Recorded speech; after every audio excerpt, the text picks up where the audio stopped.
पर विश्वास करो। यदि नाम जप नहीं है तो हम बहुत ये सब देखे हुए हैं, शास्त्रों का ज्ञान। आप आश्चर्य मानेंगे, जिन महापुरुष की बात कर रहे हैं वो कह रहे हैं मैंने वेद संपूर्ण पढ़ा है, गीता जी की व्याख्या कर सकता हूं, साफ शास्त्रों का ज्ञान है, कोई भी शास्त्र आप बोलिए हमें पता है, पर मेरी स्थिति नहीं है।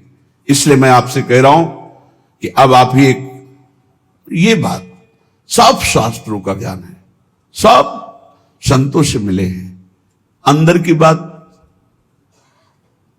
निरंतरता लक्ष्य में ना होना,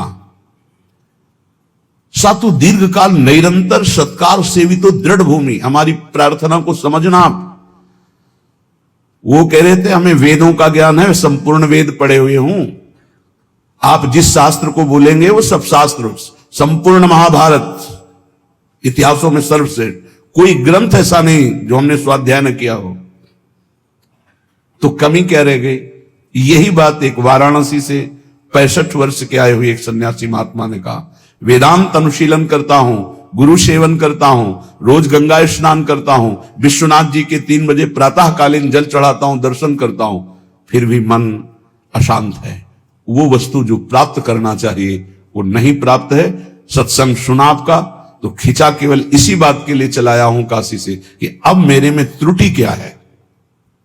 कई महान उत्तम साधना, उत्तम जिज्ञासु, ये कोई साधारण नहीं है, पर आपको सच्ची कहते हैं, गुरु कृपा से जो एक बात बचपन में मिली थी, वो बात, बच्चा भजन करने निकले हो, निरंतर प्रतिश्वास भजन करो। वो बचपन से बात बैठाल दी गुरुदेव भगवान ने, गुरु कृपा ने बैठाल दी। अगर आपका भजन निरंतर सच्चिंतन नहीं हो रहा, चाहे आप जिस मार्ग के हों, हर मार्ग का पहला कर्तव्य है संसार का विस्मरण। किसी भी संप्रदाय के हो, किसी भी मार्ग के हो, किसी भी पंथ के अनुयायी हो, अगर सच्चे मार्ग के पथिक हो, पाखंड की बात नहीं करते, तो सबसे पहला लक्षण है संसार का चिंतन रोकना और सत चिंतन करना।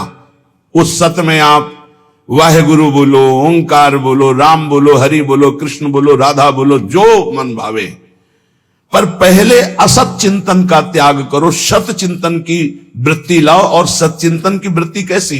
देवर्षि नारद जी कहते अव्यावृत भजनात्, अखंड स्मृति। इसकी कमी होने के कारण बाहरी सब बढ़िया साधन होने पर भी मन को परमानंद का द्वार खोलना नहीं आया। वो यही है, अंदर है। कल चर्चा की थी कि जैसे एक मकान, उसके अंदर कमरा, कमरे के अंदर भुइंधरा, वहां बैठा हुआ है चिदानंद स्वरूप, वहां प्रवेश करना है। वो दरवाजा गुरु कृपा से प्राप्त मंत्र और नाम के निरंतर चिंतन से प्राप्त हुए ज्ञान से खुलता है। और वो तिजोरी खुली तो माला माल हो जाओगे, और वो बंद रही तो हम आपको कह रहे हैं कि इतना इतना सब कुछ है, लाखों लोग उनकी दंडवत करते हैं, वो दंडवत करने योग्य हैं, पर मन की जो स्थिति चाहिए वो नहीं है। क्यों नहीं? क्योंकि जो मन की स्थिति पहुंचाता है वो नहीं है। वो क्या है? अव्यावृत भजनात्। गोस्वामी जी की, तुलसीदास जी की बात बिल्कुल, आप चाहे जिस मार्ग के पथिक हो, सच्ची बात समझ लीजिए। बारी मथे घृत होए बरु, सिकताते बरु तेल, और बिनु हरि भजन न बहुतरी या सिद्धांत अपेल। बिना निरंतर भजन के बात नहीं बननी है। तो यहां कह रहे हैं, करो मन श्यामा जू सो नेहा, रहो तुम बैठे निज गेहा, लगा है दांव ये देहा, न जाने योनि फिर के हा, चतुर जग में बड़ो कहिए। कौन? श्याम श्यामा के रंग रंगिए, ताप तन मन की जो सहिए, सदा श्यामा के गुण गहिए। जगत में जीव हरि प्यारा, सबन का श्याम रखवारा। जिन्हों के रूप रंग न्यारे बनाए, मैं इनकी जाऊं बलिहारे। सबन में दोष गुण मिश्रित, धरे हरि राखी निज आश्रित। विराजय आपो अंतरहित, सबन में दूध में ज्यों घृत। बहुत सुंदर वर्णन। हे मन, तुम कहीं भी हो, भागने की जरूरत नहीं। इसे बहुत अच्छे से समझा जाए। आप कहीं भी विश्व में भागकर चले जाएं, यदि भजन नहीं हो रहा तो आपका मन निर्विकार नहीं होगा, और विकारी है तो आप गंगा में खड़े होकर भी शांति नहीं पाएंगे।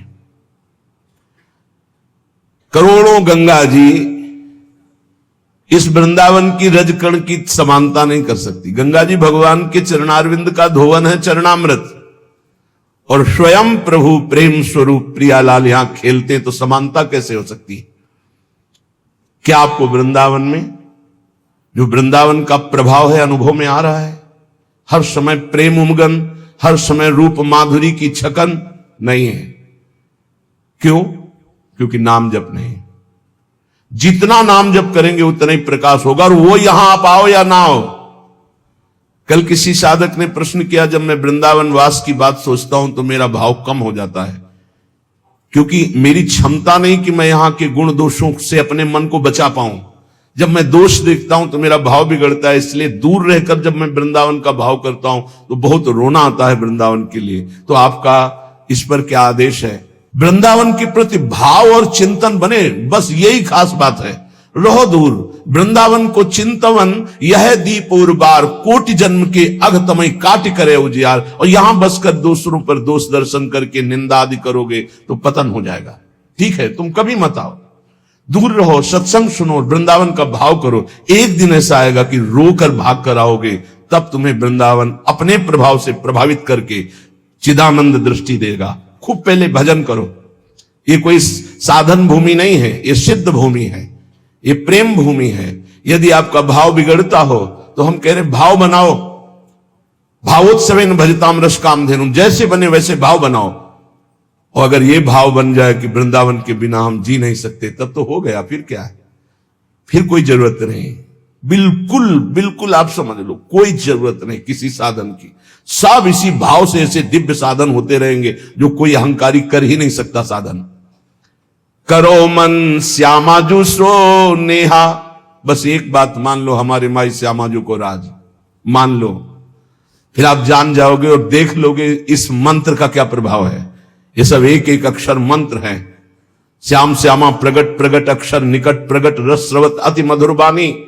ये हम जो चिल्लाते हैं ना, हमारे माई श्यामाजू को राज, ये कोई साधारण बात नहीं। देख लेना आप, इसका प्रभाव देख लेना। तुम अपने घर में रहकर ही प्राप्त कर सकते हो। तुम्हारी सामर्थ्य नहीं कि आप हर महीने 2 महीने में वृंदावन आओ। जब आपको भगवान कृपा करे, महारानी जो करुणा करे, तब आ जाओ। वृंदावन आना कोई खिलवाड़ समझते हो? अत्यंत कृपा जब होती है, जिनको वृंदा विपिन है कृपा तिन्हीं की हो, तब वहां यहां आना, यहां दर्शन करना, यहां रहना हो सकता है। आओगे तो जो पाप ऐसा है वो जलाने लगेगा। कोई विरला ऐसा है जो श्रीधाम वृंदावन में निर्दोष दृष्टि करके भगवत भाव में डूबता है। नहीं, ये राजधानी है, यहां सैनिक नहीं, यहां सुभट है, सेनापति यहां है। यह सर्वत्र काम प्रहार करता है, लेकिन यहां स्वयं काम मौजूद है। क्रोध याम, ये जैसे राष्ट्रपति भवन की विशेष सुरक्षा, ऐसे ही ये सब भगवत पार्षद है। काम क्रोध लोभ मोह मद मत्सर, इनका घेरा लगा हुआ है। ऐसे प्रवेश थोड़ी होता है चिदानंद वृंदावन धाम में। इन पर पूर्ण विजय प्राप्त वो श्यामाजू के गोरे चरणारविंद की ठसक से होती है। परम शीतल आश्रयामी, जब इन चरणों का आश्रय लेते इतनी शीतलता होती, काम आदि का कोई भी प्रभाव नहीं पड़ता है। साधना करके भी इनको निष्प्रभावित नहीं कर पाया गया, और गोरे चरणारविंद की ठसक आते ही ये तिनके के समान हो गए। जो त्रिभुवन विजेता काम क्रोध लोभ है, ये तिनके के समान हो गए। सच्ची मानना, इन गोरे चरणारविंद का एक अद्भुत प्रताप है, जिनको स्वयं अखिल कोटि ब्रह्मांड नायक परात्परीश अपने वक्षा स्थल पर ऐसे प्रकट रखते हैं। हृदयर्पितम, हृदय में अर्पित ऐसे करते हैं। परम शीतलमाश्रयामी, लालजू के हृदय में उनका हम आश्रय लिए।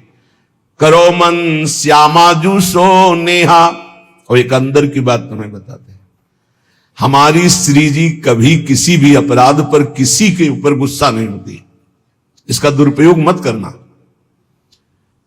क्योंकि श्री जी तो गुस्सा नहीं करती, पर लालजू भी थप्पड़िया देंगे जो ज्यादा उद्दंडता करोगे। तिनकर काल रूप में भ्राता। अर्जुन पूछ रहे हैं कौन हो प्रभु, ये आपका विकराल रूप, इतना विस्तार, मैं थर थर कांप रहा हूं, मेरी सामर्थ्य नहीं, मैं देख सकता, इस समय मैं बढ़ा हुआ महाकाल हूं। भगवान बोल रहे ये हैं इनके दूल्हा, श्यामाजू के दूल्हा हैं, और कोई दूसरे नहीं हैं। दूसरों ने कोई यही है, इनके सिवा कोई है नहीं। बड़ा हिरण्यकश्यप उछल कूद मचा रहा था, कहां तेरा भगवान, कहां भगवान, भुजा ठोकना। जिस समय खंभा फाड़ के निकले, दहाड़ मारी तो ना तेज देख पाया, ना आवाज सह पाया, मूर्छित होके गिर गया। तलवार कहीं ढाल कहीं बेहोश पड़ा है हिरण्यकश्यप, स्वयं भगवत पार्षद और दिव्य सामर्थ्य से युक्त महातपस्वी। भगवान ने कहा उठ, थोड़ी देर तो खेल ले, मेरा पार्षद है, थोड़ी देर खेल ले। खिलाते, फाड़ के फेंक दिया